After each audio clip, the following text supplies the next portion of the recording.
안녕하세요. 저는 한국기계연구원에서 대기오염을 저감하는 연구를 하고 있습니다. 그 석탄이나 이런 그 천연가스라든지 이런 화석 연료를 쓰면서 그 쌍둥이 문제라고 그러죠. 두 가지 문제가 생기는데 하나는 기후변화, 또 하나는 대기오염 문제입니다. 그래서 저는 오늘은 그 화석 연료를 씀으로 인해서 발생되는 대기오염 을 어떻게 줄일 것인가, 그 문제에 대해서 말씀드리도록 하겠습니다. 먼저 오늘 오기 전에 오늘 그 발표회 이름이 사이언스 슬램 D입니다. 그래서 그 대부분 과학 기술 분야를 연구하는 사람들은 좀 쓸데없는 거에 좀 집착하는 경향이 있는데요. 사이언스는 뭐 다 누구나 아시는 거고, 그 다음에 D는 대덕의 D인 것 같고, 슬램은 영어 사전을 찾아봐도 뭐 문을 꽝 닫다. 그래서 오늘 발표랑 어떤 연계가 되어 있는지 잘 모르겠더라고요. 그래서 이런저런 생각해 보니까 슬램으로 연결되는 영어가 글랜드 슬램도 있고 또 슬램 덩크도 있고, 뭔가 좀 속 시원하고, 그 글랜드 슬램이라는 게 말로 홈런 때릴 때 나오는 말이고요. 그 다음에 테니스에서 4개 메이저 대회를 휩쓸었을 때 글랜드 슬램이라고 그러는데, 뭔가 오늘 좀 재미있고 좀 신나고 이기는 어떤 이야기를 해야 되는데, 제 발표는 이렇게 보시는 것처럼 우울하게 뿌연 그런 미세먼지에 대해서 얘기를 하게 돼서 좀 답답하긴 했는데, 어쨌든 오늘 제 발표의 이야기는 이런 미세먼지를 이겨내왔고 또 이길 수 있다라는, 그래서 언제 그리고 어떻게 하면 사라질까에 대해서 말씀드리도록 하겠습니다. 우선 미세먼지는 그동안 우리는 많이 줄여왔습니다. 이 그래프에서 보시는 것처럼 1985년도부터 최근까지 그 노란색으로 되어 있는 거는 이제 총부유 먼지고요.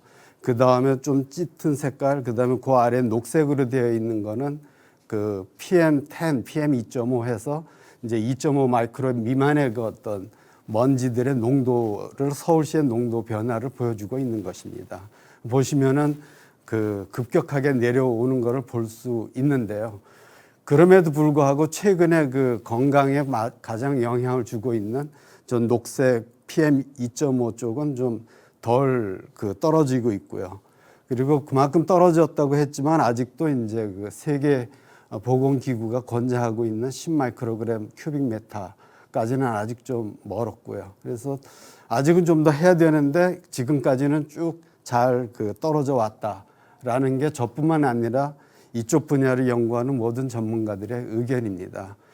그리고 우리가 그 미세먼지 농도가 높아지면 누가 주범이야? 뭐 이런 이야기를 이제 짜증나게 이제 짜증 섞인 이야기로 이제 물어보는데요. 보시면은 흔히 발전소라든지 이제 경유차가 문제가 있을 거다 이렇게 많이들 의심들을 하시는데, 보시는 것처럼 그 사업장, 그러니까 공장들이죠. 거기에 제일 많이 배출하고 있고, 우리에게는 좀 다소 낯선 건설기계나 선박이 두 번째입니다.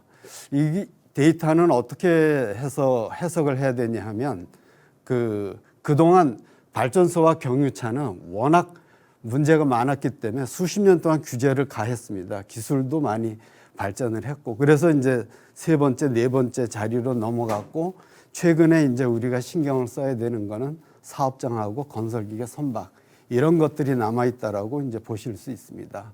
그리고 오늘 더 이제 좀 미세먼지에 대해서 설명을 하기 위해서는 미세먼지에 대해서 조금 더 설명을 드려야 되는데, 여기 아까 첫 번째 보여드렸던 그 그래프에서 파란 부분, 빨간 부분이 있는데요. 빨간 부분은 1차 미세먼지라고 그러고, 파란 부분은 2차 미세먼지라고 그럽니다. 근데 빨간 부분은 이제 굴뚝에서 아예 입자 상태로 나오는 거를 1차 미세먼지라고 그러고, 2차 미세먼지 파란 부분들은 질소산화물이나 아황산가스로 이제 나왔는데, 대기 중에서 햇볕의 자극을 받아서 더 많이 이제 그 반응이 가속되어서 입자로 변한 그런 거를 이야기합니다. 저 그림에서 보시는 것처럼 우리 느낌에는 1차 미세먼지가 많을 줄 알았는데 사실상은 2차 미세먼지가 더 많죠. 따라서 질소산화물이나 이제 아황산가스 같은 그런 대기오염 물질을 저감하는 노력이 상당히 중요하다고 보실 수 있습니다. 대기오염은 사실 인류가 150년 동안 고생을 하면서 줄여온 것입니다. 가장 유명한 것 중에 하나가 이제 1952년도에 런던은 그 지형상 안개가 상당히 유명한데요. 이 안개가 끼는 지역들이 대부분 미세먼지가 심합니다. 저런 안개 끼는 데다가 당시에 이제 그 석탄 난방도 하고 발전을 했기 때문에 안개에 이제 황이 들어가서 황산 미스트라고 황산 입자가 됐습니다. 그래서 그걸 들이마신 분들이 이렇게 그 며칠 동안 4,000명 또 3주간에 걸쳐서는 그 10,000명 이상 사망한 사건이 일어났습니다. 그와 같은 그 문제점은 보시는 것처럼 전기집진기의 개발을 계기로 인해서 이제 극적으로 이렇게 해결이 돼가기 시작했습니다.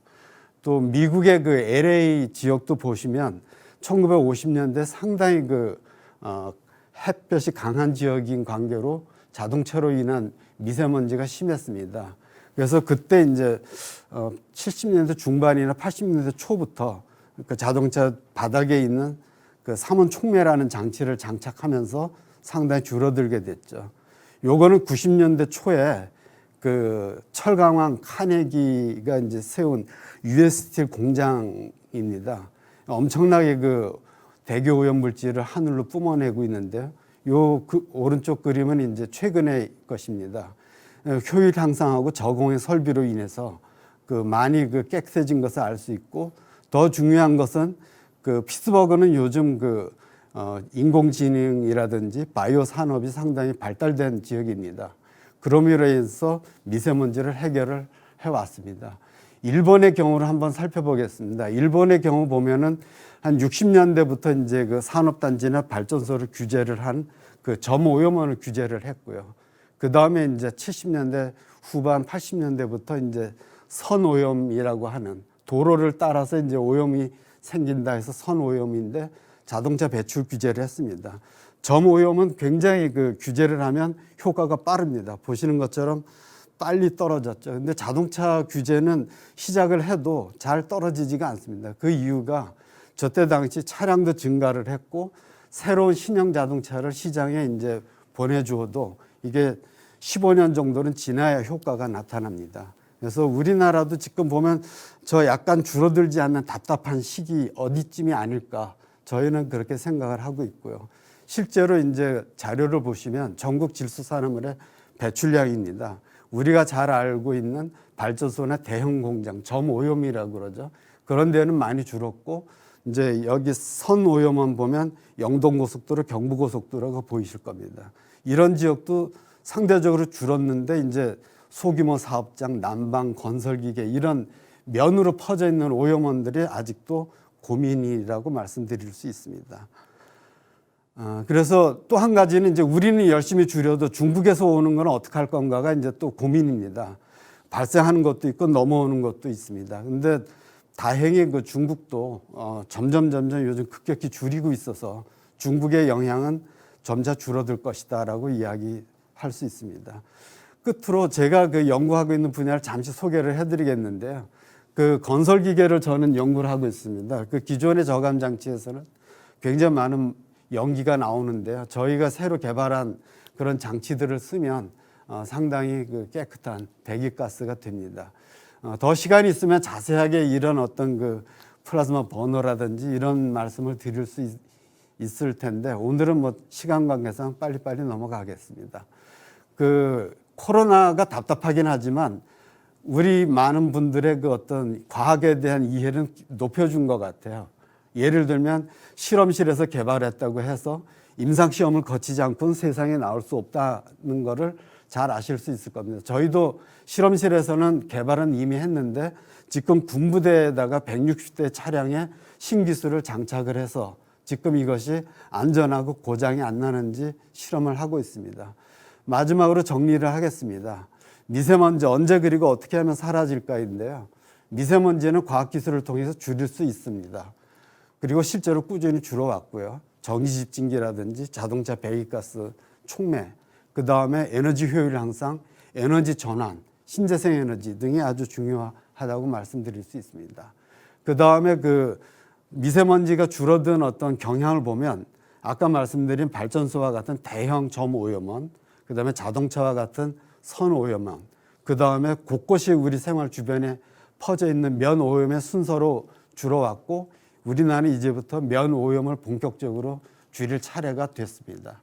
그래서 우리나라는 조만간에 미세먼지를 아무리 오래돼도 한 15년 이내로는 상당히 줄일 수 있지 않을까. 저 개인적으로, 그 다음에 동료 연구자들은 그렇게 생각을 하고 있습니다. 제 발표는 이상으로 마치도록 하겠습니다.